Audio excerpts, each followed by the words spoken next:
Building కట్టాలన్నా permission కావాలన్నా mortgage నుంచి విడిపించుకోవాలన్నా అక్కడ ఏ పని కావాలన్నా చెయ్యి తడపాల్సిందే. ప్రత్యేకించి ఆ విభాగం అవినీతికి కేర్ ఆఫ్ అడ్రస్ గా మారుతోంది. పాలకులతో కలిసి ఏకంగా ఐఏఎస్ అధికారుల సంతకాలని ఫోర్జరీలు చేసి మరీ దోచేశారు సిబ్బంది. నగరం విస్తరిస్తున్న వేళ దొరికిందే ఛాన్స్ అనుకుని చేతివాటాన్ని ప్రదర్శించారు. సొంతిల్లు కట్టుకోవాలంటే యజమానులు నానా అగచాట్లు పడాల్సిన పరిస్థితులు ఏర్పడుతున్నాయి. ఇంతకీ ఆ విభాగం ఏంటి? చేతివాటం ప్రదర్శిస్తున్న అధికారులెవరు? పాలకుల పాత్ర ఏంటి? తెలుసుకోవాలంటే వాచ్ ది స్టోరీ.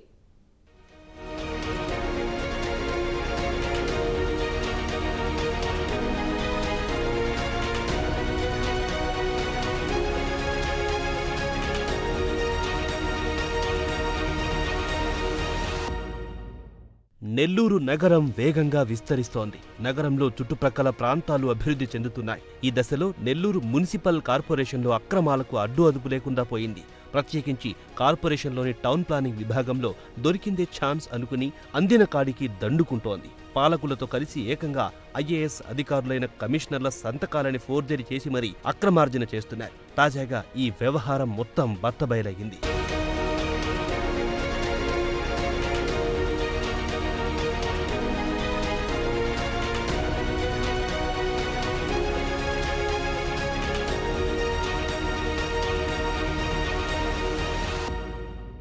ఇటీవల కాలంలో నెల్లూరు నగరంలో భవనాల నిర్మాణాలకు సంబంధించి అనుమతులు, మార్టిగేజ్ నుంచి విడిపించుకోవడం, అక్రమ కట్టడాలకు పర్మిషన్లు భారీగా వచ్చేశాయి. కొంతమంది బిల్డర్లు ఈ విషయాన్ని నేరుగా కమిషనర్ దృష్టికి తీసుకెళ్లారు.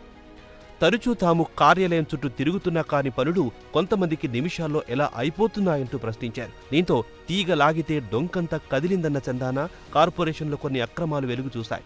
నగరానికి చెందిన ఓ లాయర్ కొన్ని బిల్డింగ్కి సంబంధించిన అనుమతుల పత్రాలను తీసుకెళ్లి కార్పొరేషన్ కమిషనర్ వికాస్ మర్మత్కు ఫిర్యాదు చేశారు. నిబంధనలకు విరుద్ధంగా అనుమతులిచ్చారని చెబుతూ ఇందులో ఉన్న సంతకాలు ఎవరివో చూడాలని కోరారు. దీంతో కంగుతిన్న కమిషనర్ ఆ సంతకాలు తనవి కావని, ఫోర్జరీ జరిగిందని వెంటనే విచారణ చేయాలని ఆదేశించారు. కార్పొరేషన్ కార్యాలయంలో టౌన్ ప్లానింగ్ విభాగంలో ఈ అంశం ఒక్కసారిగా సంచలనంగా మారింది.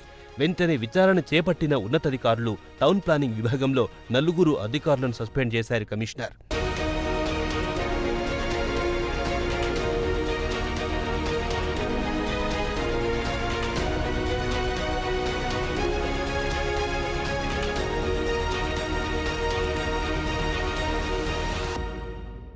నెల్లూరు నగరానికి చెందిన 6 మంది కార్పొరేటర్లు, కార్పొరేషన్ మేయర్ స్రవంతి భర్త జయవర్ధన్ కనుసన్నలో ఈ తతంగమంతా నడిచిందని కమిషనర్ తేల్చారు. ప్రస్తుత కమిషనర్ వికాస్ మర్మత్ సంతకాలనే కాకుండా గతంలో ఇక్కడ పనిచేసి వెళ్లిన కమిషనర్ హరిత సంతకాలను కూడా ఫోర్జరీ చేశారంటూ వారిపై జిల్లా ఎస్పీకి కమిషనర్ ఫిర్యాదు చేశారు.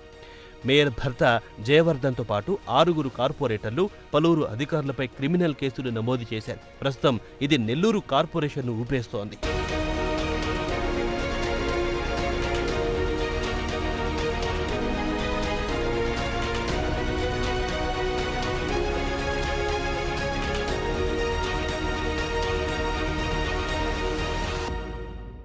కార్పొరేషన్ పరిధిలో వివిధ విభాగాలుంటాయి. ముఖ్యంగా టౌన్ ప్లానింగ్ విభాగం అంతులేని అవినీతికి కేర్ ఆఫ్ అడ్రస్ గా మారుతుంది. అనేకసార్లు ఈ కార్యాలయంపై ఏసీబీ, విజిలెన్స్ అధికారులు దాడులు చేసి టౌన్ ప్లానింగ్లో పరిశీలన చేసినా కొంతమంది సిబ్బంది తీరు మారడం లేదు. గతంలో కార్పొరేషన్ పరిధిలో 3 అంతస్తులకు పైగా నిర్మించే భవనాల వద్దకే ఎక్కువగా టౌన్ ప్లానింగ్ అధికారులు వెళ్లేవారు. అక్కడ అనుమతులున్నాయా లేవా, ఒకవేళ అనుమతులన్నీ ఉన్నా సరే ఏదో ఒకటి చెప్పి యజమానుల వద్ద నగదు తీసుకునేవారు. ఇదంతా జగమెరిగిన సత్యం. కానీ వైసీపీ ప్రభుత్వం హయాంలో ప్రతి సచివాలయానికి టౌన్ ప్లానింగ్ కి సంబంధించిన అధికారిని నియమించారు. సచివాలయం పరిధిలో చిన్న భవనం నిర్మించుకున్నా అక్కడికక్కడే ఈ విభాగానికి చెందిన అధికారులు వెళ్లి వాలిపోతారు. ఆ అనుమతి లేదని, ఈ అనుమతి లేదంటూ యజమానుల నుంచి ఎంతో కొంత మొత్తం వసూలు చేస్తున్నారనే విమర్శలున్నాయి. గతంలో పెద్ద భవనాల వద్ద ఉన్న అవినీతి ప్రస్తుతం చిన్న ఇల్లు కట్టుకున్నా అక్కడి వరకు చేరిపోయింది. దీంతో కార్పొరేషన్లోని టౌన్ ప్లానింగ్ విభాగం దోపిడీకి అడ్డు అదుపు లేకుండా పోయింది.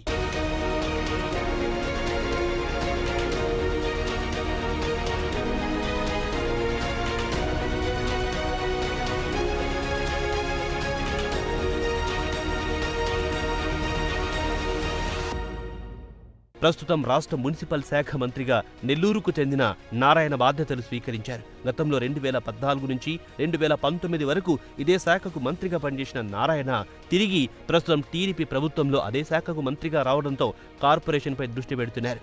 కార్పొరేషన్లో జరుగుతున్న అవినీతి, ఫోర్జరీ సంతకాల అంశంపై కఠిన చర్యలు తీసుకునే దిశగా ప్రభుత్వం అడుగులు వేస్తున్నట్టుగా సమాచారం.